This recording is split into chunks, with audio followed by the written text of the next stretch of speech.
Hello all, welcome to Screen Space. Finally భయ్యా, finally Demon Slayer Infinity Castle movie అయితే just ఇప్పుడే చూసి రావడం జరిగింది. నేను చాలా త్వరగా రివ్యూ చెప్పేస్తా, ఎందుకంటే వెంటనే మిరాయ్ షో ఉంది, 11:30కి వెళ్ళాలి. ఈ వీడియో అప్లోడ్ అయ్యడానికి నేను మిరాయ్ షోలో అయితే ఉంటా. ఇక రివ్యూలోకి వెళ్ళిపోతాం. మూవీ డ్యూరేషన్ అయితే 2 hours 35 minutes అయితే ఉంది. స్టోరీ ప్లాట్ చెప్పాల్సిన అవసరమే లేదు, అందరికీ తెలిసిందే. ఆఫ్టర్ మ్యూజన్ డీమాన్ స్లేయర్ కార్ప్స్ మీదకి వచ్చిన తర్వాత అందరూ కూడా ఇన్ఫినిటీ క్యాజిల్ లోకి అయితే పడిపోతారు. దాని తర్వాత ఏం జరిగింది అన్నది మీరు ఈ మూవీలో చూస్తారు భయ్యా. విజువల్ ఫీట్ అని చెప్తా, ఒక యానిమేషన్ మూవీని థియేటర్ లో చూడడానికి ఎంత కాలం వెయిట్ చేయాల్సి వచ్చింది ఇప్పుడు దాకా, నెవర్ బిఫోర్ అని చెప్తా.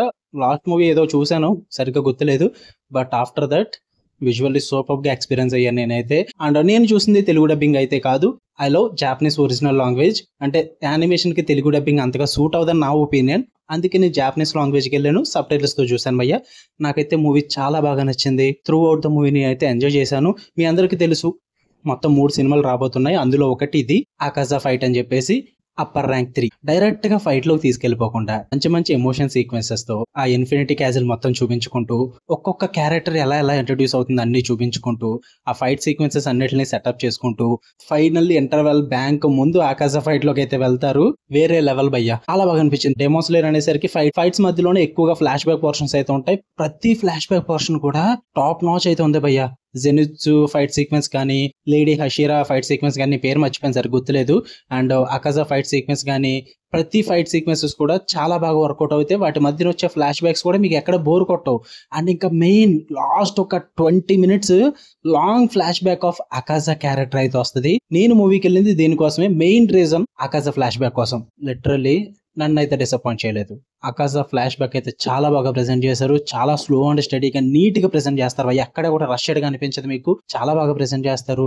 టెక్నికల్ పరంగా టాప్ నాచ్ అయితే ఉంది. మాక్సిమం మంచి సౌండ్ అండ్ మంచి విజువల్ గా స్క్రీనింగ్ ఉన్న థియేటర్ కి అయితేనే వెళ్ళండి. సింగిల్ స్క్రీన్స్ అవాయిడ్ చేస్తే బెస్ట్ అని నా ఫీలింగ్ భయ్యా. మాక్సిమం సౌండింగ్ బాగున్న థియేటర్స్ కి అయితే వెళ్ళండి, ఇంకా బాగా ఎంజాయ్ చేస్తారు మీరు. Start to end 2 hours 35 minutes కూడా మీకు ఎక్కడ బోర్ కొట్టదు. విజిల్ వత్తి మూమెంట్స్ ఉంటాయి. త్రూ అవుట్ ద మూవీ అయితే ఎంజాయ్ చేస్తారు. నెక్స్ట్ మూవీ కొంచెం త్వరగా తీస్తే బెస్ట్. ఉన్న ఫైట్ సీక్వెన్సెస్ కూడా నేనైతే చూడాలనుకుంటున్నా.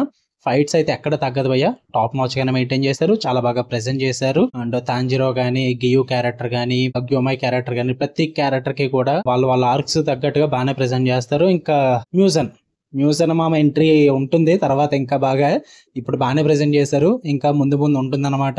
నేనైతే ఓవరాల్ గా నాకైతే మూవీ నాకు చాలా బాగా నచ్చిందని చెప్తాను భయ్య. ఇంకా చాలా చెప్పాలి, బట్ నాకు టైం లేదు. కుదిరితే ప్రత్యేకంగా ఇంకో వీడియో చేద్దాం దీనికోసం. దీంతో అయితే సరిపెట్టేసుకోండి. ప్రస్తుతానికి అయితే నేను పరిగెట్టాలి ఇప్పుడు థియేటర్ దగ్గరికి. ఓకే, మళ్ళీ నెక్స్ట్ వీడియోలో కలుద్దాం. అంటే లవ్ యూ ఆల్, బై.